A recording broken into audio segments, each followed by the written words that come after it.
আসসালামু আলাইকুম, welcome to our YouTube channel. আমি আফরিন আপনাদের জন্য নিয়ে আসলাম নতুন আরেকটি ভিডিও, দারুণ মজাদার লোভনীয় ফ্রুট জেলি কেক। চলুন দেখে আসি। প্রথমে একটা প্যানে 3 কাপ পরিমাণ পানি ফুটতে দিয়ে দিলাম।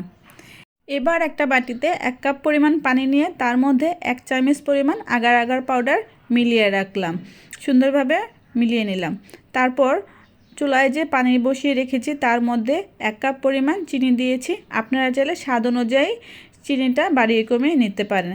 তারপর দিয়ে দিলাম ভ্যানিলা এসেন্সিয়াল, এটা শুধুমাত্র ফ্লেভারের জন্য, আপনারা চাইলে স্কিপ করতে পারেন। পানিটা যখন সম্পূর্ণভাবে ফুটে এসেছে এবং কমপ্লিট হয়ে গেছে তখন এর মধ্যে আমি আগার আগার মিশ্রিত পানিটা দিয়ে দিলাম এবং কিছুক্ষণ নাড়াচাড়া করে চুলা থেকে নামিয়ে নিলাম। এবার পানিটা গরমটা কিছুটা কমানোর জন্য রেস্টে রাখবো। ততক্ষণে আমি আমার ফ্রুটগুলো দিয়ে কেকটা সাজিয়ে নেব। সুন্দরভাবে ফ্রুটগুলো কেটে একে একে সাজিয়ে নিলাম। ফ্রুটগুলো যখন সাজায় তখন এতটাই সুন্দর লাগতেছিল, আপনারা নিশ্চয়ই বুঝতে পারতেছেন ক্যামেরা দেখে। এখানে আমি কিছুটা জেলি ইউজ করেছি, আপনারা চাইলে আমার দেওয়া আগের ভিডিও থেকে দেখে নিতে পারেন। তারপর সমস্ত ফ্রুটগুলো যখন সাজানো হয়ে গেছে, এবার আগে থেকে রেডি করা আগার আগার পাউডারের মিশ্রিত পানিটা এর মধ্যে আস্তে আস্তে দিয়ে দেব। তারপর এটাকে 2 ঘন্টার জন্য রেস্টে রেখে দেব। আপনারা চাইলে সারা রাতের জন্য রেস্টে রেখে দিতে পারেন।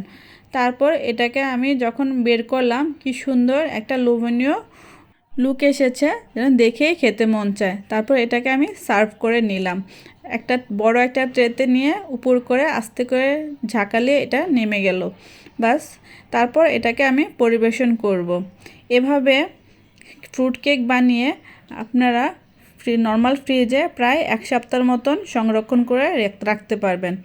এটা যে কোনো সময় খাওয়া যায়। ঠান্ডা হলে এর স্বাদ আরও দ্বিগুণ হয়ে যায়। আপনারা একবার হলো বাসায় ট্রাই করবেন এবং আমাকে কমেন্টস করে জানাবেন কেমন হয়েছে। আমি একটু ফলগুলো বড় বড় কাটাতে আমার জেলিটা একটু কম সেট হয়েছে। আপনারা যখন বানাবেন ফলগুলো একদম ছোট ছোট করে কাটবেন, তাহলে জেলিটা খুব সুন্দরভাবে পারফেক্টভাবে সেট হবে। তারপর এটাকে পরিবেশন করবেন।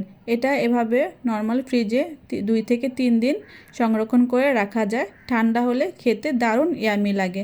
আপনারা একবার হলো বাসায় ট্রাই করবেন। এভাবে ঘরে বসে মজাদার ফ্রুট জেলি কেক কে বানিয়ে খেয়েছেন অবশ্যই কমেন্টস করে জানাবেন।